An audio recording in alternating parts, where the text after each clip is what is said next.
Nós, seres humanos, sempre gostamos de histórias com criaturas fantásticas e seres místicos.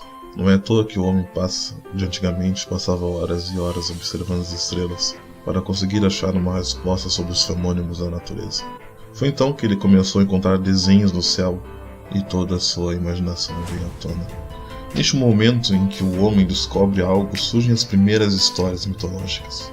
A linguagem é uma das mais antigas artes e através dela a sua propagação é algo inacreditável. Seja através do diálogo, dos livros, do cinema e em todas as suas formas de comunicação. Com essa pequena introdução, nós falaremos do filme Viagem para Agartha, um filme de 2011 e que tem muito a nos contar. Olá, boa noite pessoal, tudo bem com vocês? Meu nome é Marcelo e você está no Cinease. Roda a vinheta.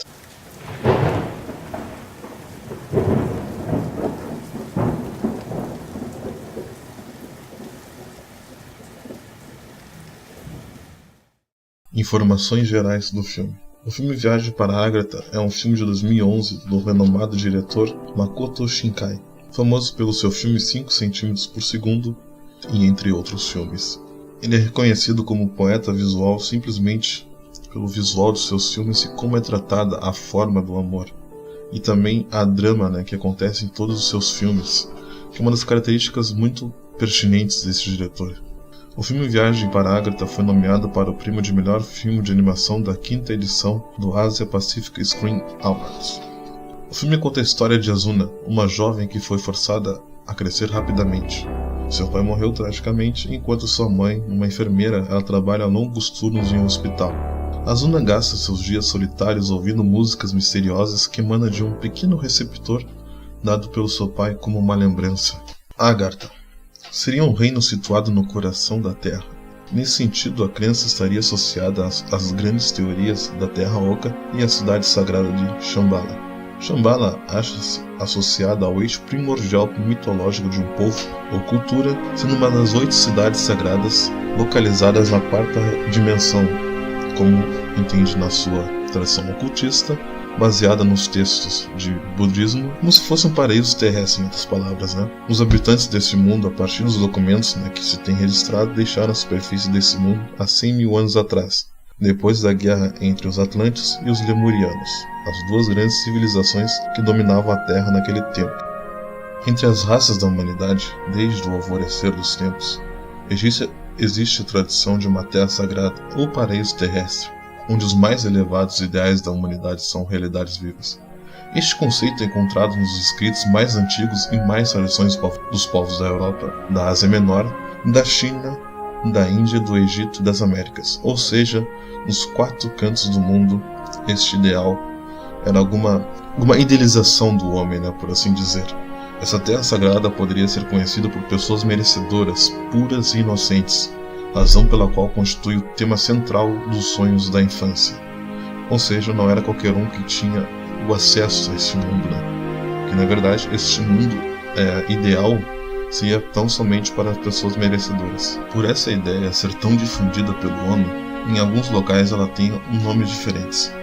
Na Grécia Antiga, por exemplo, este local, a Terra Sagrada, era chamada de Monte Olimpo, e na verdade esse Monte Olimpo onde ficava o oráculo de Delfos. Em cima do oráculo de Delfos dizia a seguinte frase: conheça-te a ti mesmo.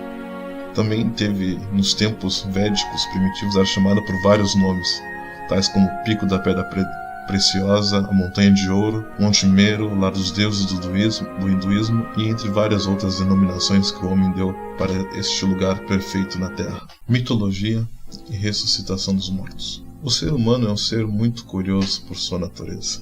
Prova disso é a nossa evolução durante nossa história e até onde chegamos nos dias de hoje.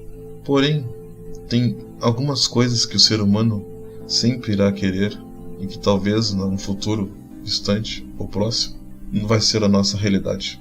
São 2 coisas basicamente que ele sempre procura. A primeira delas é a fonte da juventude, para estar sempre jovem e talvez nunca morrer. E a segunda é a ressuscitação dos mortos. Porém, essas 2 coisas não deixam nos paradoxos infinitos, como já explicado no vídeo anterior, já falei que seria um paradoxo. O problema da fonte da juventude seria justamente nós ficarmos para sempre jovens, ou seja, a maldição de não morrer. Nós estaríamos sempre olhando para os nossos entes queridos morrendo. E a segunda, a ressuscitação dos mortos, é o erro que nós não sabemos que os mortos não pertencem mais ao mundo dos vivos. Uma coisa curiosa é que o professor de Asuna falou de alguns personagens que são dignos de ter um pouco de espaço aqui.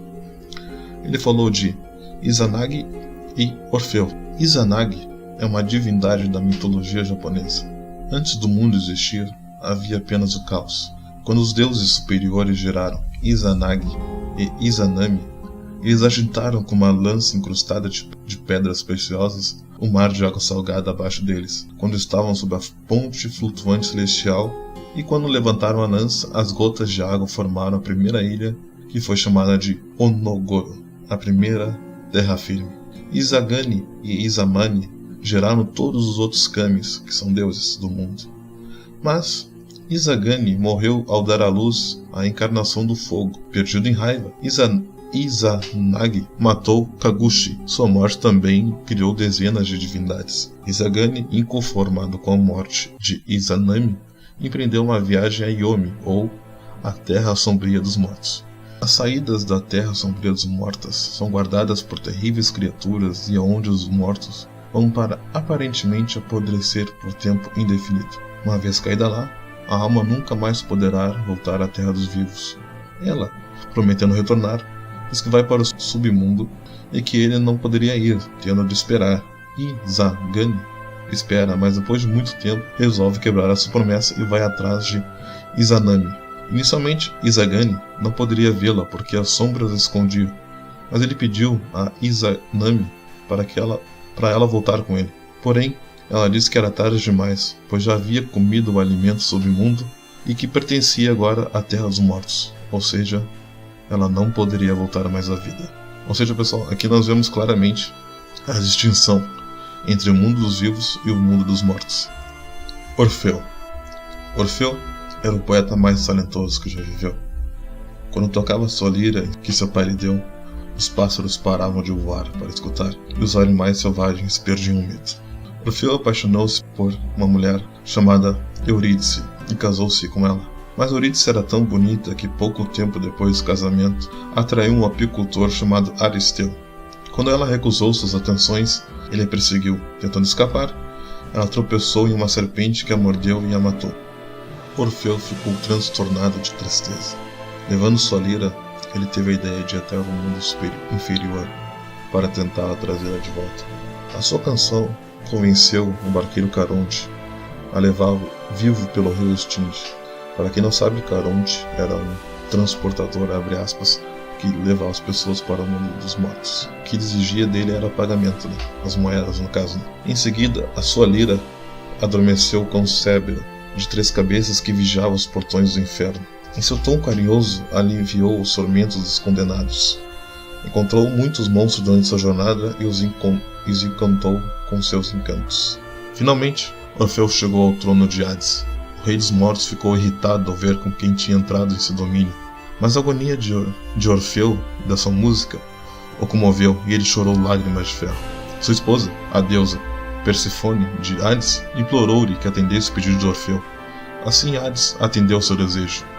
Eurídice poderia voltar com Orfeu ao mundo dos vivos, mas com uma única condição, que ele não olhasse para ela até que estivesse à luz do sol, ou seja, não olhar para trás. Aqui, pessoal, vocês podem notar até onde uma pessoa apaixonada consegue ir. Ele conseguiu encantar até o deus do inferno. Porém, Orfeu, partindo pela trilha íngreme que levava para fora do escuro do reino dos mortos, tocando músicas de alegria em celebração enquanto caminhava para guiar a sombra de sua amada, ele então, que quase no final do tenebroso túnel, ele ficou meio que duvidoso, porque quem é que iria confiar no deus da morte, não é verdade? Foi então que ele olhou para verificar se sua esposa o estava acompanhando, mas então ele não a viu. Hades o seguiu. Por um momento ele a viu, perto da saída do túnel escuro, perto da vida outra vez. Mas enquanto ele olhava, ela se tornou um novo fino de fantasma. Seu grito final de amor e pena não mais que um suspiro na brisa na saída do mundo dos mortos. ele havia perdido para sempre. Ou seja, ele conseguiu encantar Hades, mas também quebrou a sua confiança. Meus amigos, não importa em qual lado do mundo nós estamos, tanto a história de Mizag ou de Orfeu, toda a história é a mesma, só que em diferente forma de ser contada, porém a sua essência continua a mesma. Conclusão. Neste vídeo eu quis trazer um pouco mais de mitologia para vocês, porque esse filme ele fala basicamente disso. Talvez você nunca tenha ouvido falar sobre esses personagens, mas agora deu para entender um pouco do filme e também sobre a mitologia. Este filme tem algumas características que são bem marcantes, entre elas são as animações e sua trilha sonora, que são basicamente uma característica única do diretor, que ele consegue capturar a poesia na sétima arte. Neste filme também podemos ver a grande influência de grandes filmes de cinema japonês, entre eles as obras do estúdio Ghibli, de Hayao. Podemos citar também no trecho quando Azuna conhece seu herói, temos uma grande referência de A Viagem de Chihiro e depois do Castelo Animado. E no final do filme, nós temos a referência do Meu Amigo Totoro no seu final e também do filme Pokémon. É isso, pessoal. Eu espero que vocês tenham gostado do vídeo. Ele ficou um pouco longo, mas esse era o propósito. Espero que tenham gostado. Por favor, compartilhem. E se quiserem que eu traga mais sobre assuntos de mitologia ou curiosidades, por favor, comentem. Muito obrigado e até a próxima.